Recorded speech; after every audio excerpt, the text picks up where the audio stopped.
If you've been following the Kinahans, you must already be aware of their feud with the Hutch. But the origins of the feud have remained blurry. Jonathan Dowdall, a former Sinn Féin councilor, has become one of the most important people in the Hutch-Kinahan fight. In the shadowy world of Dublin's crime scene, where relationships change like sand dunes in a desert storm, this feud has been devastating.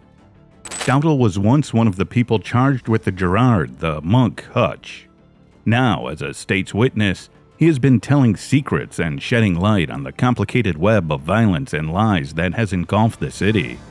So without further ado, let's dive right in.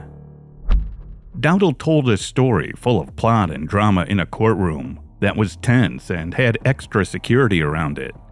As exciting and dramatic as any crime book, the story lived up to its billing. He said that he had killed David Byrne, a member of the Kinahan cartel, because he thought it was the right thing to do. But he admitted that he was guilty. Dowdall says he thought the Kinahan family had wrongly accused Gary Hutch, who is the nephew of Gerard Hutch, of trying to kill Daniel Kinahan. He said that he felt compelled to act because he thought the lives of people who shouldn't have been in danger were. It is safe to say that we are able to get to the heart of the rivalry through Dowdall's story.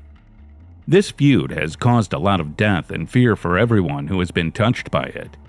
He said that it wasn't the Kinahans who started the fight, but Patsy's boys, who were actually Gerard Hutch, who made things worse. It's a surprise that makes us question what we thought we knew and makes us want to look into the complicated relationships that exist within crime groups. The trial for the murder that happened at the Regency Hotel is where Dowdall talked about what happened. At the center of the trial that has gripped the country is Gerard Hutch. He is accused of killing David Byrne during a boxing weigh-in in February of 2016. The whole country is very interested in the hearing that is about Hutch. It's now all about Dowdall's evidence, which has become the most important piece in this high-stakes court fight that could change the balance of power in Dublin's criminal underworld. His role in many areas can be seen in the fact that Dowdall went from being a Sinn Féin councilor to a key witness in a murder case.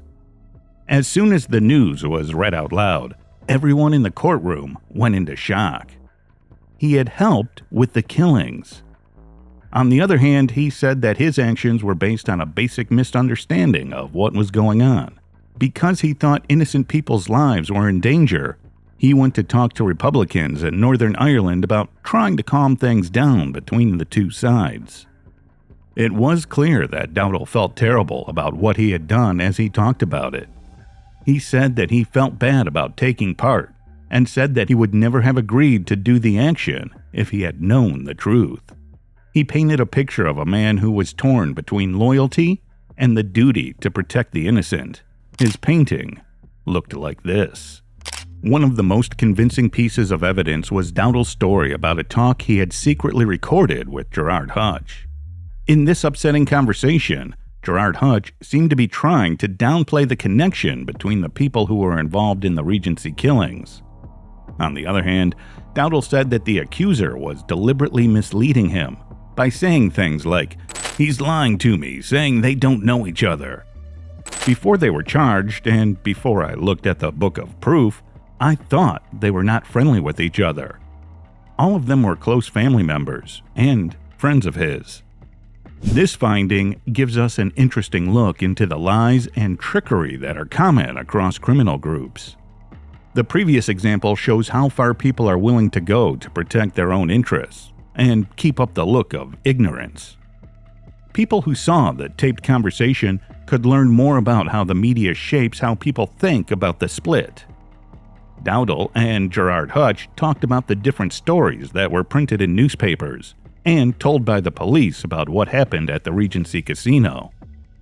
Dowdall's comment that the newspapers don't give a effing clue about the Regency shows the difference between what people see and what goes on behind closed doors. The claim by Gerard Hutch that loads of F-ups have after been made throws the story's progress into disarray.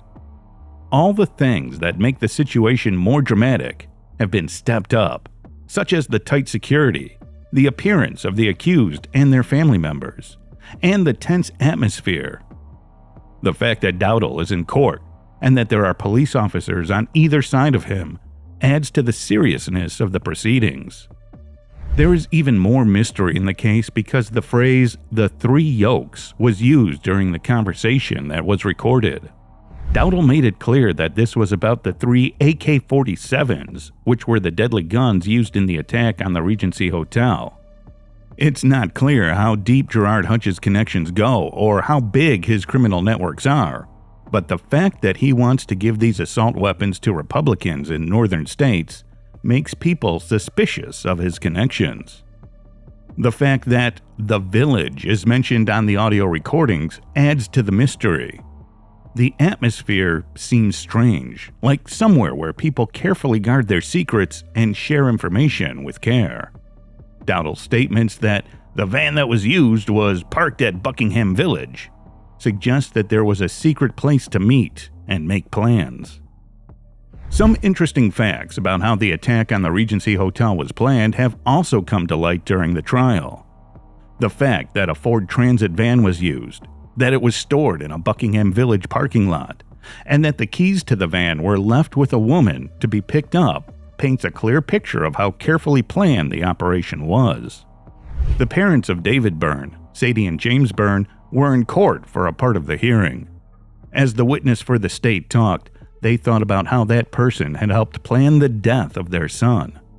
Their appearance is a sobering reminder of how many people have died because of the violence in Dublin over the past few years.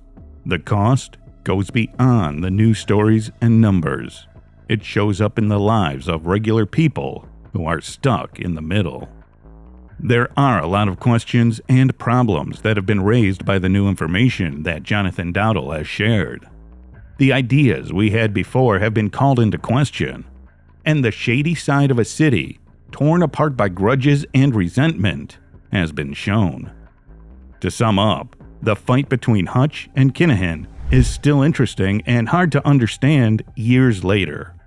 Jonathan Dowdall went from being a co-accused to a witness for the state, which makes the story even more complicated.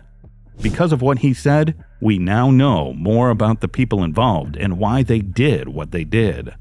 This has revealed more lies that were there before.